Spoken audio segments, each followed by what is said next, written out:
আসসালামু আলাইকুম রহমতুল্লাহ। আমি ঝোপঝাপের মধ্যে দাঁড়িয়ে আছি, আপনারা দেখতে পাচ্ছেন। এটার মূল কারণ হচ্ছে যে বর্তমান রাসেলস ভাইপার যে সাপ নিয়ে বাংলাদেশের সবাই আতঙ্কিত রয়েছেন, এ সম্পর্কে কিছু কথা বলার জন্য। সাপের উদ্রব কিন্তু এই ঝোপঝাপের মধ্যেই থাকে। এই রাসেলস ভাইপার যে সাপ, এই সাপটা আসলে কতটা রাগী, এর বিষ কতটা শক্তিশালী, এই সম্পর্কে কথা বলবো। প্রিয় বন্ধুরা, বিষধর সাপ বা জেদি সাপ যদি আপনি বাংলাদেশে যত সাপ রয়েছে, এই সাপে যদি একটা তালিকা করেন, 30 তালিকা করেন, তাহলে দেখা যায় 30 পরে যে এই রাসেলস ভাইপার সাপের নাম আসছে।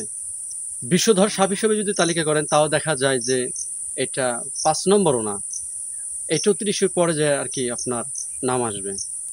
বাংলাদেশের মধ্যে কেউটা সাপ রয়েছে, কালগুখরা সাপ রয়েছে, গুক্ষু সাপ রয়েছে। রাসেলস ভাইপার থেকে এই সাপগুলোর বিষ বেশি।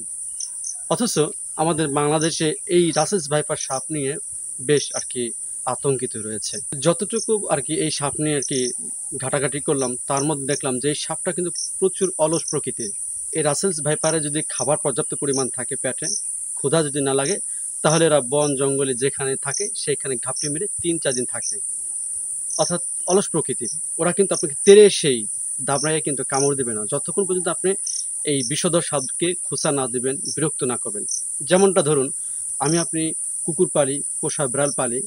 অনেক সময় দেখা যায়, অনেক সময় অজান্তেই কুকুর বা বিড়ালের লেজে পাড়া লাগে, তখন কিন্তু সে আপনাকে আক্রমণ করার জন্য চেষ্টা করে।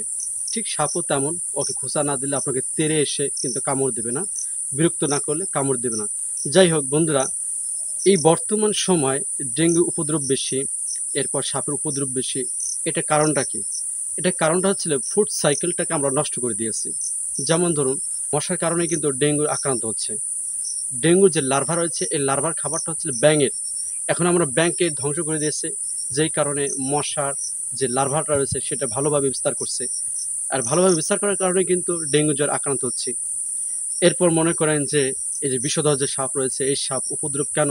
এটা কারণটা হচ্ছে যে আমরা কি করছি, বড় বড় যে জঙ্গল ছিল, বড় বড় যে গাছ ছিল, সেটাকে আমরা ধ্বংস করে দিয়েছি।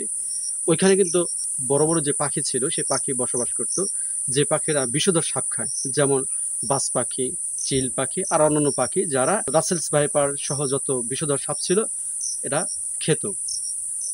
এরপর দেখা যায় যে আমাদের বেজি বেজি নাই বললেই চলে গ্রাম অঞ্চলে। কারণ আমরা সাঁওতাল ডেকে বা যারা বেজি ধরে তাদেরকে ডেকে আর কি বেজি নিধনের জন্য চেষ্টা করেছি, যেই কারণে কিন্তু আজকে সাপের উদ্রবটা বেড়ে চলছে।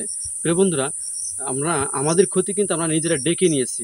বন্ধুরা, যাই হোক, যদি কোনো ব্যক্তি সাপে আক্রান্ত হন, তাহলে অবশ্যই অভিজ্ঞ একজন রেজিস্টার চিকিৎসকের পরামর্শ নিয়ে আপনারা চিকিৎসা হবেন।